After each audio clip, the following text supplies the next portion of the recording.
ನಮಸ್ಕಾರ ವೀಕ್ಷಕರೇ. ಇಂದು ನೀವು ಕೇಳಿರುವುದು ಒಂದು ಉಪನ್ಯಾಸವಲ್ಲ, ಒಂದು ಕಥೆಯೂ ಅಲ್ಲ. ಇದು ಸ್ವಾಮಿ ವಿವೇಕಾನಂದರ ನೇರ ಎಚ್ಚರಿಕೆ, ಮಾನವಕುಲಕ್ಕೆ ನೀಡಿದ ಅವರ ಮೊದಲ ಆಜ್ಞೆ. ಸ್ವಾಮಿ ವಿವೇಕಾನಂದರು ಹೇಳಿದ್ದಾರೆ, arise, awake and stop not till the goal is reached. ಈ ಮಾತು ಕೇವಲ ಪ್ರೇರಣೆಯ ವಾಕ್ಯ ಅಲ್ಲ, ಇದು ಜೀವನದ ನಿಯಮ. ಅರೈಸ್, ಎದ್ದೇಳು. ಸ್ವಾಮಿ ವಿವೇಕಾನಂದರು ಹೇಳ್ತಾರೆ, ಎದ್ದೇಳು ಎಂದ್ರೆ ಬೆಳಿಗ್ಗೆ ನಿದ್ರೆಯಿಂದ ಎದ್ದು ನಿಲ್ಲು ಅಂತಲ್ಲ. ಮನಸ್ಸಿನಿಂದ ಎದ್ದು ನಿಲ್ಲು. ನಿನ್ನನ್ನು ದುರ್ಬಲನಾಗಿ ಭಾವಿಸುವ ಆ ಯೋಚನೆಗಳಿಂದ ಎದ್ದು ನಿಲ್ಲು. ನನ್ನಿಂದ ಆಗಲ್ಲ ಎನ್ನುವ ಭ್ರಮೆಯಿಂದ ಎದ್ದು ನಿಲ್ಲು. ನಿನ್ನೊಳಗಿನ ಶಕ್ತಿಯನ್ನು ನೀನೇ ನಿರಾಕರಿಸಿದ ದಿನ ನೀನು ನಿನ್ನ ಆತ್ಮವನ್ನು ಅವಮಾನಿಸಿದಂತೆ. ಎವೇಕ್, ಎಚ್ಚರವಾಗು.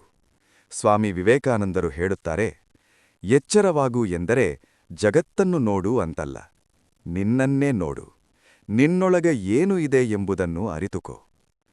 Each soul is potentially divine. ಪ್ರತಿಯೊಬ್ಬರೊಳಗೂ ದೇವತ್ವ ಇದೆ, ಆದರೆ ಮನುಷ್ಯ ತನ್ನನ್ನೇ ಮರೆತುಬಿಟ್ಟಿದ್ದಾನೆ. ಎಚ್ಚರವಾಗು ಎಂದರೆ ನಿನ್ನ ಶಕ್ತಿಯನ್ನು ನೆನಪಿಸಿಕೋ. ಸ್ವಾಮಿ ವಿವೇಕಾನಂದರು ಸ್ಪಷ್ಟವಾಗಿ ಹೇಳುತ್ತಾರೆ, ನಿಲ್ಲುವುದು ಮಾತ್ರ ನಿಜವಾದ ಸೋಲು. ನೀನು ಬೀಳಬಹುದು, ನೀನು ಸೋಲಬಹುದು, ನೀನು ನೋವು ಅನುಭವಿಸಬಹುದು, ಆದರೆ ನಿಲ್ಲಬಾರದು. ನಿಲ್ಲಿಸಿದ ದಿನ ಜೀವನ ಮುಗಿದಂತೆ. ಗುರಿ ಏನು? ಸ್ವಾಮಿ ವಿವೇಕಾನಂದರು ಹೇಳುತ್ತಾರೆ, ಗುರಿ ಎಂದರೆ ಹಣ ಮಾತ್ರವಲ್ಲ, ಹುದ್ದೆ ಮಾತ್ರವಲ್ಲ. ಗುರಿ ಎಂದರೆ ನಿನ್ನೊಳಗಿನ ಪರಿಪೂರ್ಣತೆಯನ್ನು ಹೊರತರುವುದು. Education is the manifestation of the perfection already in man. ಭಯದ ಬಗ್ಗೆ ಸ್ವಾಮಿ ವಿವೇಕಾನಂದರು ಎಚ್ಚರಿಸುತ್ತಾರೆ. Fear is death. Fear is sin. Fear is hell. ಭಯದಿಂದ ಯಾವುದೂ ಸಾಧಿಸಲಾರದು. ಭಯವೇ ಮಾನವನ ದೊಡ್ಡ ಶತ್ರು.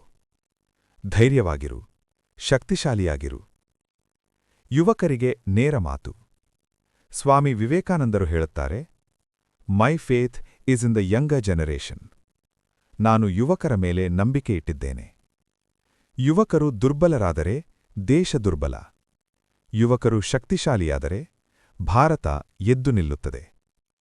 ಸ್ವಾಮಿ ವಿವೇಕಾನಂದರು ಹೇಳುವಂತೆ, ಎದ್ದೇಳಿ, ಎಚ್ಚರವಾಗಿರಿ, ನಿಲ್ಲಬೇಡಿ, ನಿಮ್ಮ ಗುರಿಯನ್ನು ತಲುಪುವ ತನಕ. ಸ್ವಾಮಿ ವಿವೇಕಾನಂದರು ನಮಗೆ ಕೊಟ್ಟ ಮೊದಲ ಆಜ್ಞೆಯನ್ನು ಕೇಳಿದೆವು.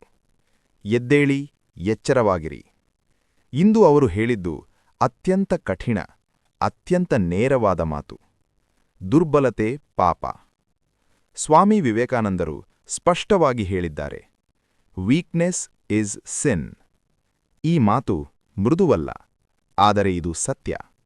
ದುರ್ಬಲತೆ ಎಂದರೇನು? ಸ್ವಾಮಿ ವಿವೇಕಾನಂದರು ದುರ್ಬಲ ದೇಹದ ಬಗ್ಗೆ ಹೇಳಿಲ್ಲ. ಅವರು ಹೇಳಿದ್ದು ದುರ್ಬಲ ಮನಸ್ಸು.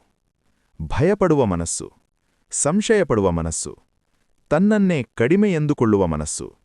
ಇವುಗಳೇ ಮಾನವನ ಪಾಪ. ಯಾಕೆ ದುರ್ಬಲತೆ ಪಾಪ?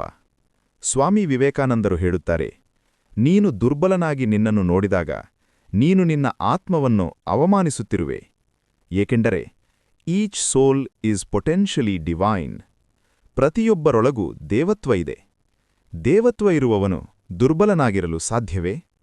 ಭಯದ ಬಗ್ಗೆ ನೇರ ಎಚ್ಚರಿಕೆ. ಸ್ವಾಮಿ ವಿವೇಕಾನಂದರು ಹೇಳಿದ್ದಾರೆ, fear is death, fear is sin, fear is hell. ಭಯವೇ ಮರಣ, ಭಯವೇ ಪಾಪ, ಭಯವೇ ನರಕ. ಭಯದಿಂದ ಧರ್ಮ ಹುಟ್ಟಲ್ಲ, ಭಯದಿಂದ ಸತ್ಯ ಉಳಿಯಲ್ಲ. ಧರ್ಮ ಮತ್ತು ಶಕ್ತಿ. ಸ್ವಾಮಿ ವಿವೇಕಾನಂದರು ಹೇಳುತ್ತಾರೆ, ಶಕ್ತಿಯೇ ಧರ್ಮ, ದುರ್ಬಲತೆ ಅಧರ್ಮ. ಅಳುವ ಧರ್ಮ ಬೇಡ, ಭಯಪಡುವ ಧರ್ಮ ಬೇಡ. ನನಗೆ ಬೇಕು ಬಲಿಷ್ಠ ಮನುಷ್ಯ. ದೇವರನ್ನು ಭಯದಿಂದ ಪೂಜಿಸಬೇಡಿ. ಸ್ವಾಮಿ ವಿವೇಕಾನಂದರು ಎಚ್ಚರಿಸುತ್ತಾರೆ, ಭಯದಿಂದ ದೇವರನ್ನು ಪೂಜಿಸಿದರೆ ಅದು ಧರ್ಮ ಅಲ್ಲ. ಧರ್ಮ ಎಂದರೆ ಧೈರ್ಯ. ಧರ್ಮ ಎಂದರೆ ಆತ್ಮವಿಶ್ವಾಸ. ಬಡವ, ದುರ್ಬಲ, ಅಸಹಾಯ. ಸ್ವಾಮಿ ವಿವೇಕಾನಂದರು ಹೇಳುತ್ತಾರೆ, ಬಡವನು ಪಾಪಿಯಲ್ಲ, ಅಜ್ಞಾನಿಯೇ ದುರ್ಬಲ. ಶಕ್ತಿ ಬರೋದು ಹಣದಿಂದಲ್ಲ, ಶಕ್ತಿ ಬರೋದು ನಂಬಿಕೆಯಿಂದ. ಯುವಕರಿಗೆ ತೀವ್ರ ಸಂದೇಶ.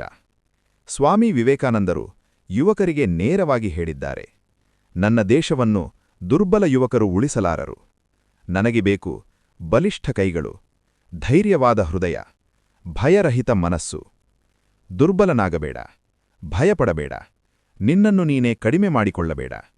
ಶಕ್ತಿಯೇ ಜೀವನ, ಶಕ್ತಿಯೇ ಧರ್ಮ. ಇದು ಗದರಿಕೆಯಲ್ಲ, ಇದು ಜಾಗೃತಿ.